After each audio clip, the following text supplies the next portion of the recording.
Hey guys, it's Danny Bell. I hope you guys are having an awesome day today so far, wherever you are in the world. Today we're back on our city core island of Honeybelle 2.0. We're just basically redoing this old island and turning it into a realistic city core type of island. So if you enjoy this type of content, please hit the like button and consider subscribing to the channel. I always appreciate everyone's support, and it definitely helps the videos get a boost in the YouTube algorithm. Today I wanted to work on this space and create a Whole Foods build. Now this island I think is going to be filled with a ton of faux type of buildings, so let's speed things up and get going. I'm really excited to create a little Whole Foods grocery store on the island. I think it's going to be perfect for our villagers, and hopefully it'll turn out super cute. Alright, so first things first, I kind of marked out this area to do a little bit of terraforming, because with these faux buildings, I find that if you have the space to be able to do a little bit of terraforming, I think it definitely helps these faux buildings look a little bit more realistic. And you'll see as we go, once we start placing some of the simple panels, how it will all come together. But by creating this second tier over here, you're sort of creating a depth on this particular build. So we're going to create this little section right over here. I've sort of marked it out. So if you can recreate this shape right here, it'll give you plenty of space to be able to climb up and start placing some of your items. Now I find it helpful to have the placeable items in my pockets as I go, but you could also put a storage shed in your pockets if that helps you out as well. We're going to do a little bit of custom design here. I think that personally, when you're doing a faux building, if you're able to put some custom design pattern down on the grass, it does make the roof of the building look a little bit more realistic, just so that once you start placing items, any of the gaps in between, especially if this is in your flyover zone, it makes it look a lot more realistic. So we went ahead and used this really gorgeous sort of brown brick pattern with a little bit of ivy on it. I really love this pattern. I will definitely be putting all of the custom design codes in the description of the video for you guys, so if you're looking for any of these patterns to use on your islands to create a similar build, you'll have them readily available for you. Alright, so we're going to place some of these simple panels as I try to find the right one in my pockets. This is a 3-piece pattern that I found on the portal. I really think this is super cute, and I think having the 3-piece patterns, while they do take up more slots in your custom design inventory, I think they really do make a difference in creating the look of a realistic building. So if you have some squares to spare, so to speak, I think it's totally worth it to do this. We're going to also be using a lot of these Takanoma pieces right here. This item I think is really versatile, especially when creating faux buildings. You could also probably use some of these wide display stands that I have also turned backwards. Those work really well, as bookshelves. So if you happen to have some of the bookshelves in your inventory, those can work really well if you flip them around backwards to create a faux building. Now we're going to also place some of these wide display stands backwards here in the front, just to sort of cover up the lower portion of the simple panels that we're using in the build. And then we're also going to put in some padding here on the ground. Sometimes when I'm doing these builds, I know a few of you have messaged me and asked how my process is when I'm planning out builds like this. I promise you that every time I do a build like this, I definitely am doing a lot of planning ahead of time before throwing it all together here for the video. Usually what I end up doing is filling my pockets with a lot of different sized height items, just to kind of see what fits together. I'll spend a little bit of time marking it out and sort of testing out the height differentiation of the items to see how they look from a distance and how I sort of want the building to come together. And then once I find the items that are the right height, I will then go ahead and customize them to be the proper color, and then of course customize anything that's going to be signage to make sure that it matches. I do the same actually with any of the custom design pathing that we use along the island. Sometimes I'll test out a pattern and think I really like it, and then later on I will decide to change it to something else. So it's really nice that in the game, if you have maybe committed to like a certain street pattern that you want to use for your main path on the island, and then you just aren't really in love with it, or maybe you just want to change it out for the season. Maybe you have a cute road path that has leaves or flowers or something like that on it for the season, and you want to kind of switch it out once the snow falls. It's really nice that you can sort of find a new custom design on the portal, override it, and it will automatically change it on anything in your island that's already been customized that way. So that definitely helps for sure, but that's kind of the idea of what I do, kind of piece everything together, and then once I have an idea of how I want it to kind of go together height-wise, then I'll go ahead and customize everything for these builds on the video. Alright, let's catch up with our build. So we've put in some custom design pathing. We're going to create a little parking lot here.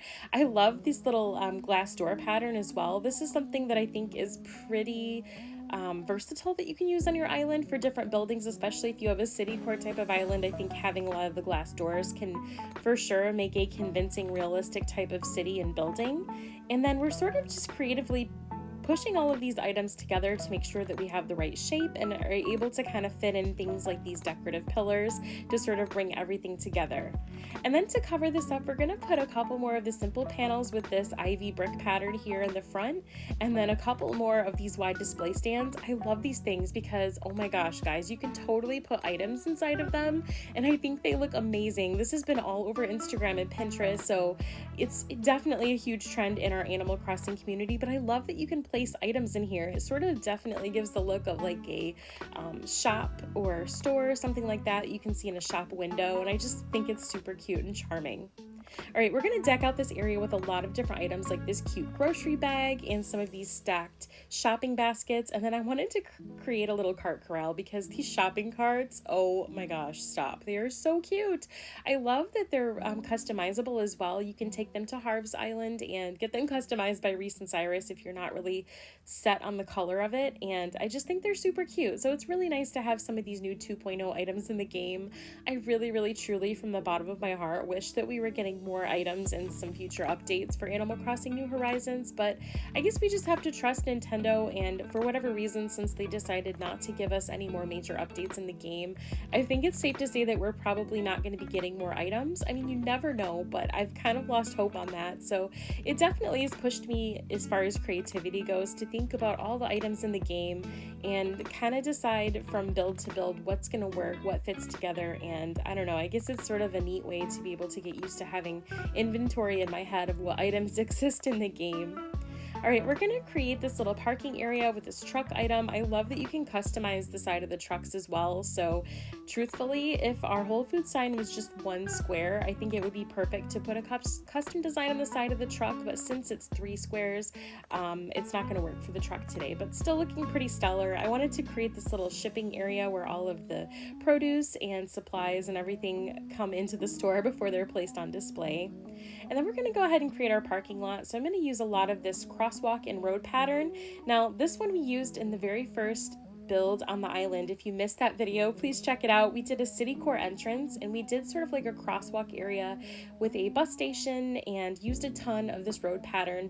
I kind of did that testing this road pattern out just to see if it had all of the pieces that were going to work for some of the builds we were going to use on the island, and so far I'm really happy with it. My only regret is that I do wish that it had more of a customizable like leaf pattern that sort of went along with it so that we could add swatches of fallen leaves and things like that for fall. But truthfully, I think it is kind of nice having a more versatile street pattern, because then if I choose to not do anything that is sort of season themed or anything like that, it just makes the pattern a little bit more versatile and I won't have to necessarily change it out each season. But I really like this pattern, pretty happy with it. I like how realistic it looks, and I like the fact that we have this crosswalk that goes really well with it along with the sidewalks. Alright, so I'm just fitting in all of these pieces, and I know it's a lot, but I think at the end it's going to look super cute once it's all put together. So going back to some of the items, thinking of some of the items that I think work for grocery stores, I would really like to do a little bit of an interior build at some point on this store. So once we unlock the ability to decorate the inside of the villager houses, for anyone that's newer to the game, you can do that by completing 30 Happy Home Paradise builds, and once you do that, you're able to redecorate and design the interior and exterior of your villager houses back on your main island, which I think is amazing. I love that Nintendo gave us that from the 2.0 update, so I'm really looking forward to being able to sort of redo a lot of the villager houses and give them a little bit of purpose on the island to maybe either run some businesses or just sort of correlate the inside of their houses with some of the faux buildings that we'll be placing all around the island. So stay tuned for that as we kind of build up Honeybelle 2.0. I'm very excited to be able to kind of redo some villager houses. I definitely have some plans, I think, to create a Starbucks for Raymond, because I feel like he would be perfect for that. So let me know in the comments, do you guys have a realistic city? And if you do, what is your favorite building that you created on your island? I always love to hear from you guys. You can find me on Instagram at Peppy Crossing Play. Let me know also in the comments what you guys think about this new theme and what your favorite part of having a city core island is. All right, so we're just dropping in some trees because I wanted to give a little bit of foliage to this area. Even though this is city core, I wanted there to be still a little bit of greenery and movement. And then adding these adorable exercise balls, I think make really perfect parking stops for a parking lot. And then adding some of these placeable trees, I think can add a lot as well in the middle of a parking lot like this. So we're gonna add a few finishing touches, and then as we build up the island, we'll sort of branch out and add to some of these existing builds to frame everything in. But all in all, I'm pretty happy with how this came together. Yes. Love it. It actually makes me feel like I need to go grocery shopping right now that I think about it. I love the cake in the window. I know Whole Foods is known for having a really stellar bakery with lots of delicious organic things, and oh my goodness, love how it came together. I love the use of the cardboard boxes of the produce. I think that doing a faux building like this on the outside can be really fun because it's a nice way to create a realistic build on your island without getting overwhelming, especially if you're not a person that enjoys doing the interior builds. I know they can be fairly tedious, especially in our homes. So it's actually really nice to be able to create a build like this for yourselves on your island where you can sort of get the effect of having a Whole Foods or supermarket. I know I've seen a ton of really cute Walmart type of builds and Target. So many cute ideas out there in our Animal Crossing community. So I hope this build brought you guys some inspiration. Again, I can't thank you guys enough for joining me for this new city core journey on Honeybelle 2.0. I hope that this is something that you'll follow in this new journey with us. I can't wait to share more realistic city builds with you guys. We also just recently did a villager hunt, and oh my gosh, it was so much fun. We ended up finding Sasha, so I'm really beyond thrilled to see what we can do with his house on the island as well. So if you missed that video, please check it out. I'm really excited to share this Honeybelle 2.0 journey with you guys. Again, thank you so much for watching. Wishing you all an amazing day. Take care, and we'll see you in the next one.